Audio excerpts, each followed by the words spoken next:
अस्सलाम वालेकुम व्यूअर्स, आज मैं आपके लिए अरवी की सब्ज़ी बनाने की एक नहायत ही शानदार रेसिपी लेकर आई हूँ। जिन घरों में जो लोग अरवी शौक़ से नहीं खाते, इसको पसंद नहीं करते, तो मेरी गारंटी है कि इंशाल्लाह ताला अगर आप भी इस तरह से बनाकर अपनी फैमिली को खिलाएँगे ये सब्ज़ी, तो यकीन मानिए वो आपसे फ़रमाइश करके बनवाएँगे इस सब्ज़ी को। तो चलिए रेसिपी देख लेते हैं। तो तरीका बहुत ही आसान है, बस इसमें कुछ मसालों का इस्तेमाल इस तरह से किया जाता है कि ये बहुत ही चटपटी और लज़ीज़ सब्ज़ी बन के तैयार होती है।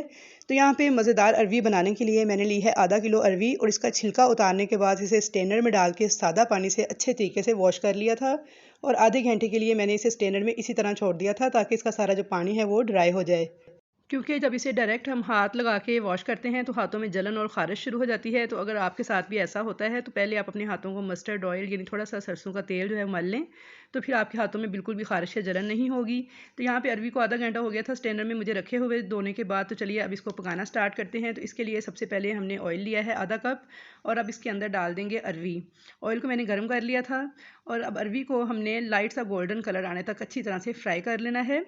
तो इस तरह से जब हम फ्राई करते हैं अरवी को, तो जो एक लेस बनती है अरवी के अंदर वो ख़त्म हो जाती है। फ्राई करने से ये बहुत ही ज़बरदस्त सब्ज़ी बन के तैयार होती है। तो व्यूअर्स, कुछ लोग इसको नमक लगा के वॉश करते हैं या मुख्तलिफ़ तरीक़ों से वॉश करते हैं, तो आपने कुछ भी नहीं करना, बिल्कुल सादा पानी से वॉश करके इसको बस इस तरह से फ्राई करना है लाइट सा गोल्डन कलर आने तक। तो ये बहुत ही ज़बरदस्त सब्ज़ी बन के तैयार होगी और इसमें बिल्कुल भी लेस वगैरह नहीं होगी। यहाँ पे आप देख सकते हैं कि लाइट सा गोल्डन कलर जैसे ही अरवी का चेंज होने लगा है, तो अब मैं इसको निकाल लूँगी एक प्लेट में। तो यहाँ पे 8 से 10 मिनट जो हैं वो लाजमी लग जाते हैं इसको फ्राई करने में। तो इतना टाइम इसे लगेगा, तो आपने इसको अच्छे से फ्राई कर लेना है इस तरह से चम्मच चलाते हुए। और यहाँ पे देखिए मैं उंगली लगा रही हूँ तो बिल्कुल भी चिपक नहीं रही है, मतलब ये कि इसका लेस जो है वो ख़त्म हो चुका है। तो यहाँ पे देखिए ऑयल जो है उसके नीचे मैंने दोबारा से फ्लेम ऑन कर लिया था। अब कुछ मसाले हैं जो मैं इसमें ऐड करूँगी। तो जो मसाले इसमें मैंने लिए हैं उसमें साबुत सफ़ेद ज़ीरा है 1 टीस्पून, मेथरे हैं 1/4 टीस्पून, राई दाना है 1/4 टीस्पून, अजवाइन है 1/4 टीस्पून और कलवंजी है 1/4 टीस्पून। उसके साथ मैंने 2 हरी मिर्चें ली हैं बिल्कुल बारीक काट कर। ये सारे मसाले जो हैं हम ऑयल में शामिल कर देंगे। फ्लेम को हम दोबारा से ऑन कर लेंगे और लो रखेंगे। तो यहाँ पे देखिए लो फ्लेम पे मैंने मसालों को हल्का सा क्रैकल कर लिया था। अब इसके अंदर हम एक मीडियम साइज़ की प्याज बिल्कुल बारीक चॉप करके ऐड करेंगे। अगर आपके पास चॉपर वगैरह ना हो तो आप इसे ग्रेट करके भी ऐड कर सकते हैं, लेकिन आपने इस तरह से बारीक ऐड करनी है। अब प्याज को भी बिल्कुल हल्का सा फ्राई करना है, गोल्डन कलर बिल्कुल भी नहीं आने देना। यहाँ पे देखिए प्याज को मैंने हल्का सा सोटे कर लिया था। तो अब साथ ही मैं इसमें डाल दूंगी 3 अदद सूखी लाल मिर्चें। आप गोल या लंबे वाली कोई सी भी डाल सकते हैं और साथ ही इसमें 1 टेबल स्पून लहसुन अदरक फ्रेश पिसा हुआ जो है वो ऐड कर देंगे। तो अब लहसुन अदरक के पेस्ट को भी हम इस प्याज के साथ मज़ीद फ्राई कर लेंगे ताकि जो लहसुन अदरक का एक ख़ास कच्चापन होता है वो ख़त्म हो जाए और इसका एरोमेटिक सा फ्लेवर जो है वो निकल कर आए। बहुत जल्दी बन जाती है, बहुत ज़्यादा टाइम आपको इस सब्ज़ी को बनाने में नहीं लगेगा। तो यहाँ पे देखिए लहसुन अदरक का जो पेस्ट था वो भी अच्छे से फ्राई हो चुका है, प्याज जो है वो भी बहुत अच्छे से फ्राई हो चुका है, लाइट सा गोल्डन कलर जो है इसका आना स्टार्ट हो चुका है। तो अब इसके अंदर मैं डाल दूँगी 2 मीडियम साइज़ के टमाटर थे जिनका मैंने देखें ये पेस्ट जो है ये यूज़ किया है। तो व्यूअर्स, यहाँ पे मैंने टमाटरों को सेव करने की एक वीडियो शेयर की थी आपके साथ। तो ये वही टमाटर थे जो मैंने फ्रीज़ किए हुए थे प्योरी बनाकर। तो उसको मैंने कुछ देर पहले निकाल के रख दिया था और ये देखिए ज़बरदस्त किस्म का पेस्ट जो है मेल्ट हो चुका है। तो ये मैंने इसमें ऐड कर दिया है। आप बकरा ईद के लिए इसी तरीके से टमाटरों की प्यूरी बनाकर इसे फ्रीज़ कर लें तो बहुत ही कारआमद रहेगी आपकी तमाम किस्म की डिशेज़ में। तो ये देखिए कितना खूबसूरत, कितना एरोमेटिक सा लग रहा है देखने में। तो इसे भी अच्छी तरह से मिक्स कर लेंगे और इसे फ्राई कर लेंगे टमाटरों के साथ भी। अब इसके अंदर डाल देंगे हम कुछ स्पाइसेस में सबसे पहले देखिए पिसा हुआ धनिया है 1 टेबल स्पून, लाल मिर्च पिसी हुई 1 टीस्पून, कुटी हुई लाल मिर्च है 1 टीस्पून, हल्दी है हाफ़ टीस्पून और नमक आपने हस्बे ज़ायका ऐड करना है अपने टेस्ट के अकॉर्डिंग। अब नमक मिर्च जो है वो कम ज़्यादा कर सकते हैं। मैंने बिल्कुल नॉर्मल सी ऐड की है जो कि ना बहुत तेज़ होगी और ना बहुत ही कम।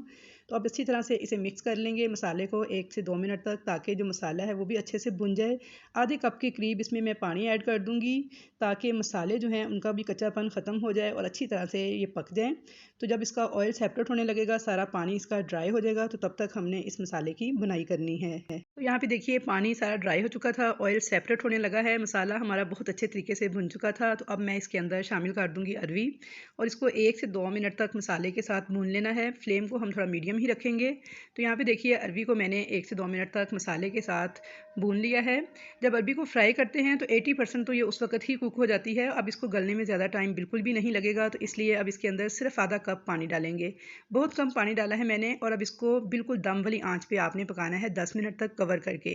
तो यहाँ पे देखिए जी मैंने कवर कर दिया है। अब 10 मिनट तक इसको दम वाली आंच पे पकने के लिए छोड़ देंगे। और अगर आप इसको नॉन स्टिक बर्तन में नहीं बना रहे तो फिर थोड़ा सा पानी ज़्यादा ऐड कीजिएगा। तो यहाँ पे 10 मिनट हो गए थे बिल्कुल दम वाले फ्लेम पर इसको पकते हुए। तो 10 मिनट के बाद इसको चेक कर लेते हैं। तो देखिए माशाल्लाह इतनी ज़बरदस्त खुशबू आ रही है मसालों की जो हमने इसमें इस्तेमाल किए हैं, और इतनी परफेक्ट हमारी बिल्कुल मसालेदार खुशबूदार अरवी बन के तैयार हुई है कि व्यूअर्स जब आप इसे एक बार ट्राई करेंगे तो यकीन मानिए आप उंगलियां चाटते रह जाएंगे। इतनी मज़ेदार इतनी एरोमेटिक जायके के साथ ही बन के तैयार होती है।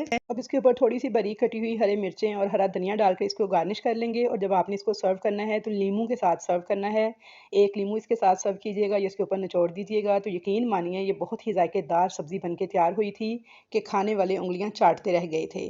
तो आई होप व्यूअर्स कि आपको मेरी आज की ये रेसिपी ज़रूर पसंद आएगी। रेसिपी पसंद आए तो वीडियो को लाइक और शेयर करना मत भूलिएगा। चैनल पर नए हैं तो सब्सक्राइब ज़रूर कीजिएगा और कमेंट्स बॉक्स में अच्छे अच्छे कमेंट्स का इजहार ज़रूर कीजिएगा कि आपको मेरी ये रेसिपी कैसी लगी। तो इंशाल्लाह ताला मुलाकात होगी आपके साथ अच्छी और नई रेसिपी के साथ। तब तक के लिए मुझे दीजिए इजाज़त। अल्लाह हाफिज़।